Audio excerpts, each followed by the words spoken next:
Hey, what's up guys? This is Anthony from Anthony's Customs, and for this review, I'm finally taking a look at NECA's Teenage Mutant Ninja Turtles 2, The Secret of the Ooze Ultimate Shredder. I finally found one, and I'm pretty excited about that. It's a pretty darn cool figure. It has more new parts than I thought it was going to have. It does reuse a few parts, but as is usual NECA fashion, they did a really good job with this thing. There are a few irksome things, though. I'm going to talk about that as we go, but all in all, this thing looks, as I'm sure you could already tell, looks very cool. It's very photogenic, just like most of the other things NECA puts out. So let's go ahead and get it off the stand and take a closer look.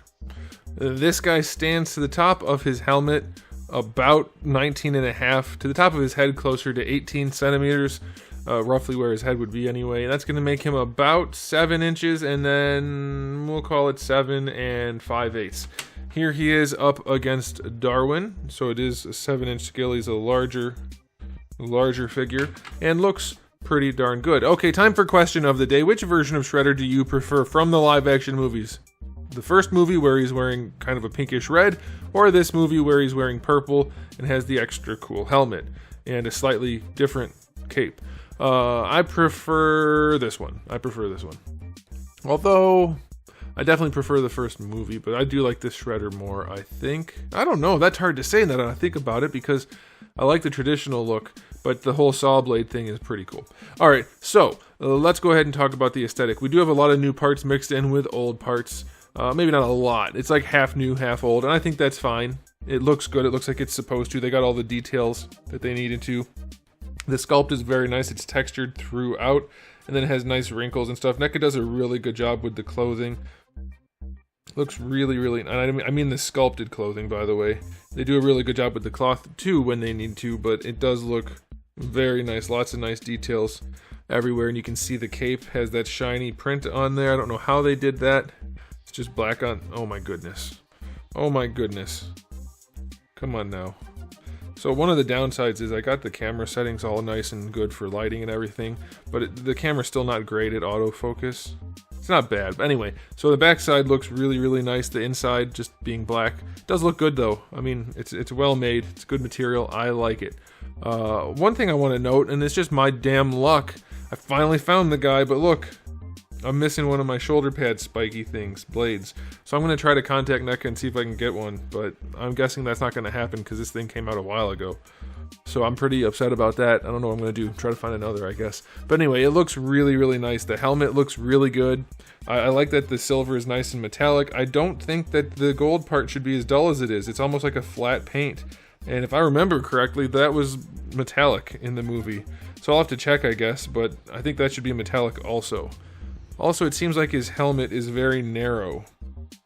The shroud part seems extra narrow and extra long, maybe, but maybe that's the way it was. They usually get these things right, so I don't know. And then the last thing I want to mention, because otherwise it looks really, really good, is when you pull this thing off, I think they did a really good job, if you can get it off. It's meant to come off. I think they did a really good job with that face. It looks nice. I don't like the fact that he has those little tabs in there to hold his helmet on, but if you're just looking at a normal display, you probably won't notice that too much. But yeah, I think they did a really good job with the face. So, all in all, aesthetically speaking, I think this thing gets a, I'm gonna go 9.5 out of 10. I have to check on the helmet back here. This should be metallic, I'm almost positive. But yeah, it looks really, really good. And if that's accurate, then maybe 9.9. You know, there's always some room for improvement on things with a budget. You're not going to find it anything perfect, but this is pretty darn good. Okay, so moving on to the accessories. You could count the faceplate if you want to, the face mask. I'm not going to because that's his standard thing. He should have that on normally. You can count his cape. That is removable. I'll show you in a photo. It's kind of a pain in the butt. How that works is it has kind of like a wire hook on either side that wraps around the peg that holds the shoulder pads on there. So the cape's kind of a pain in the butt to remove, but it can come off. You get his 2 fist hands, 2 gripping hands, and 2 wide open hands. That's a good spread, but it's not enough because we don't have the hand to hold the ooze canister. So that really bothers me that they cheaped out on that. I hate that. Speaking of which, we do get an ooze canister, which is nice. We get the ooze vial, that's good. And then we get his feather duster, or ooze dandelion, whichever one, mutated dandelion. We get his What are these things called? Naginata. That's pretty nicely done. And then we get a katana, which actually snaps into the scabbard pretty nicely. And that's pretty well done. I like that. And that will go into his belt where there's an elastic section. So not bad spread of accessories, but it's certainly not... with that one hand missing, I'm upset. I don't like that hand is missing. It is such a pain in the butt to get his face mask back on. I'll tell you what. Unless you really want to take it off, I don't recommend it. Did I get it? I think I got it.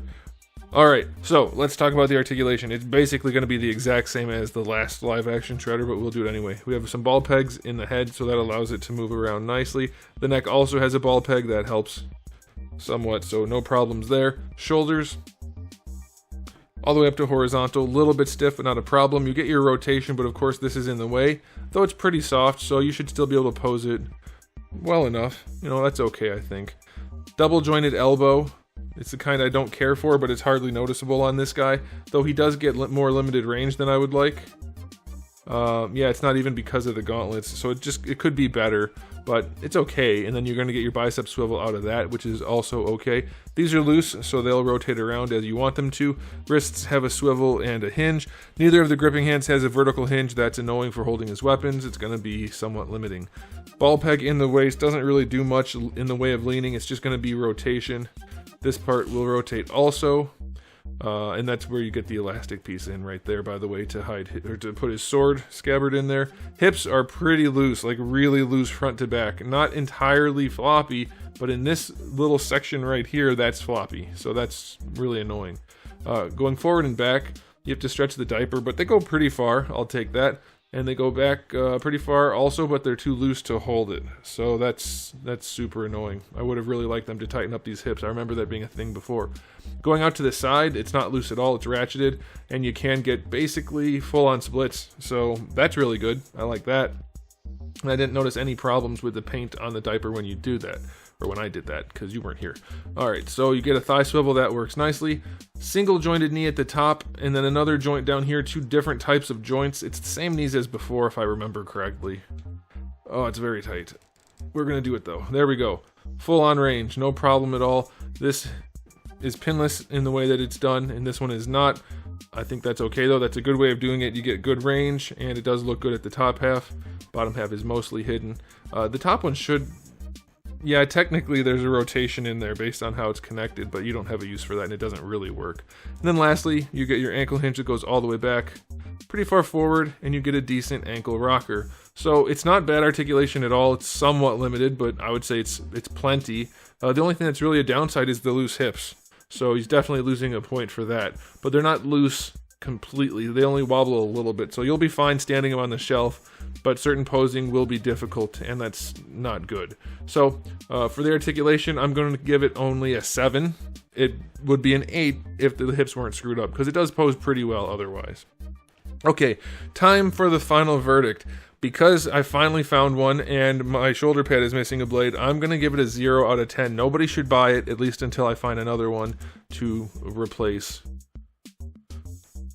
the shoulder pad. Actually, I found 2. So hopefully I can go back and get the other one. That would be nice. We'll see. I doubt it's there still. Anyway, it's a really good figure. I like it a whole bunch. I'm very glad that they made it this way. Will have already checked on this, so you'll know about this part being metallic or not. But otherwise, I'm perfectly pleased with it, aside from the loose hips. So I'm going to give it a final rating of 9 out of 10. Really good figure. Well, we don't have an Ooze holding hand.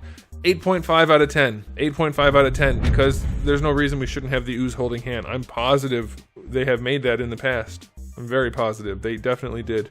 So that's a bummer, but it's still a really darn good figure, and you should get one if you can. So there it is, guys. Thanks for watching. If you enjoyed the video, please do give it a thumbs up. If you didn't, give it a thumbs down. And if you haven't subscribed, you should. I have new videos almost every single day, and thousands already on the channel. So make sure you come back for all of that. In the meantime, keep collecting.